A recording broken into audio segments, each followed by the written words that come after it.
If a 23% increase and a 50% increase to your retirement contributions doesn't get it, what is it going to take? Do you actually need like the CEO's salary at this point? Are you waiting to get $7 million a year each? It's not going to happen. UAW just launched a surprise attack. Or at least that was what the article said here, and I thought that was pretty funny, the way that they structured that. The UAW expands strike against Stellantis and targets their largest plant. Let's see, the UAW delivered a surprise attack on Monday, shutting down Stellantis's, the page just refreshed, Stellantis's largest plant. Right, UAW announced it's shutting down the Sterling Heights plant, meaning 6,800 union workers are now off the job and on the picket lines. Right, so these workers, they were doing what they could to keep the assembly lines running, but then the UAW stepped in and said, "No, get off the line, get on the picket line, and we need more money." Despite having the highest revenue, the highest profits, and the highest profit margins, and the most cash in reserve, Stellantis lags behind both Ford and General Motors addressing the demands of the UAW workers, and that's what the union said. We're outraged. Oh, so the Stellantis executives were saying this. We are outraged that the UAW has chosen to expand its strike against Stellantis. The company said in a statement, blah, blah, blah. Last Thursday morning, Stellantis presented a new, improved offer to the UAW, including a 23% wage increase, which is huge already. Nearly a 50% increase in contributions to retirement savings, and additional job security protections. Following multiple conversations that appeared to be productive, we left the bargaining table expecting a counter proposal, and we've been waiting for one ever since. Man, I'll tell you what, these UAW workers, if a 23% increase and a 50% increase to your retirement contributions doesn't get it, what is it going to take?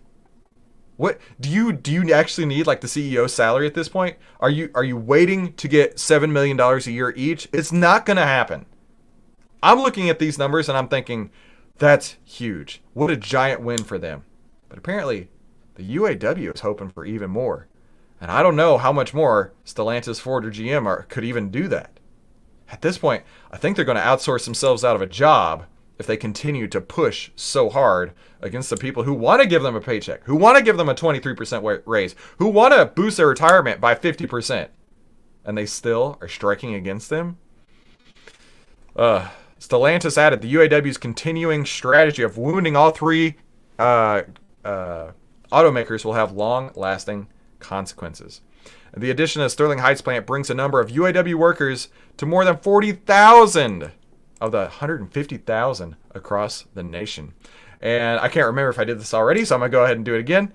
If you're just tuning in, my name is Christopher Yule, and we cover the biggest headlines of the day and what the AI trading data says about it. And if you're interested in that too, be sure to definitely hit the subscribe button down below. And start trading with AI today. Go to ovtlyr.com to see what outliers win. Now, let's take a look at what the Outlier trading data says about this Stellantis. STLA. So this is not Tesla, it is Stellantis. I actually didn't realize that STLA and TSLA were so similar. Stellantis signal returns here were 131%. That's pretty outstanding.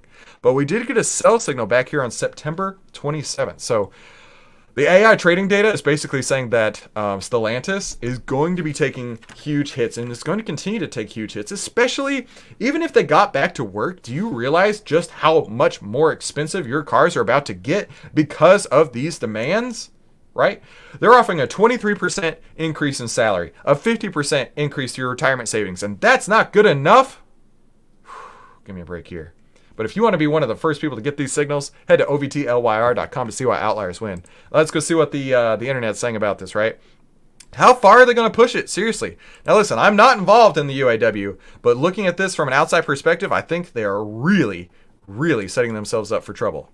I'm old enough to remember the UAW strikes in the 70s. Guess what won? Massive imports from Japan. I wonder where the new cars are going to be coming from now. India? That's my perspective right there. If you're going to price yourselves of labor, if you're going to price your working labor out of the market, Stellantis, Ford, and GM, they're going to try to continue to make their products. It just may be without you. It may be with more robots. It may be outsourcing it. It may be sending every single bit of these cars to Mexico, because I know they use a lot of Mexican labor and Mexican parts right now, and they just may send the entire thing to Mexico. Is that what you really want? Seems like that may be the case if the UAW cannot figure out how to make some concessions and make some deals and get back to work. Now listen, I have no idea how the YouTube algorithm works, but it says that you're going to love one of these two videos. Thank you for tuning into today's Outlier Live. We'll see you on the next episode.